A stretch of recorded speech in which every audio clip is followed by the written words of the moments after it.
প্রায় ১২ দিন পর বঙ্গোপসাগরের গর্জন যেন ফিরিয়ে দিল আরও এক নিখোঁজ প্রাণের খোঁজ। পটুয়াখালীর কুয়াকাটা সৈকতে ভেসে এলো এফবি সাগরকন্যা নামের সেই মাছ ধরা ট্রলারটি, যেটি গত ২৬ জুলাই গভীর সমুদ্রে ডুবে গিয়েছিল ১৫ জেলেকে নিয়ে। ট্রলারটির ভেতর থেকে উদ্ধার করা হয় নিখোঁজ জেলে ফজলে আলীর মরদেহ।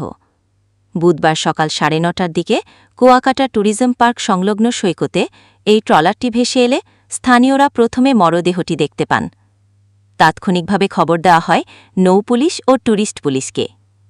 পরে নিখোঁজ ফজলে আলীর ভাই ইদ্রিস হাওলাদার মরদেহ শনাক্ত করেন।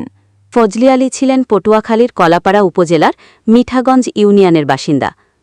উল্লেখ্য, গত ২৬ জুলাই গভীর সমুদ্রে মাছ ধরার সময় ট্রলারটি ডুবে যায়। ১৫ জন জেলের মধ্যে ৯ জনকে জীবিত উদ্ধার করা হল, নিখোঁজ ছিলেন ৬ জন।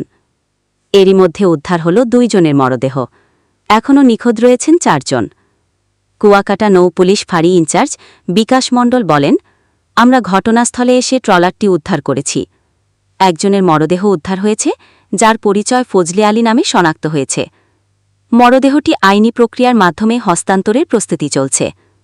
আরও ৪ জন জেলের খোঁজ না মেলায় পরিবারের মধ্যে এখনও চলছে গভীর উৎকণ্ঠা আর শোক।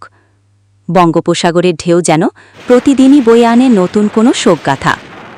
আমরা অপেক্ষায় আছি বাকি নিখোঁজ জেলেদের সন্ধানের। শামিয়া আক্তার, শমী, পায়রা টেলিভিশন।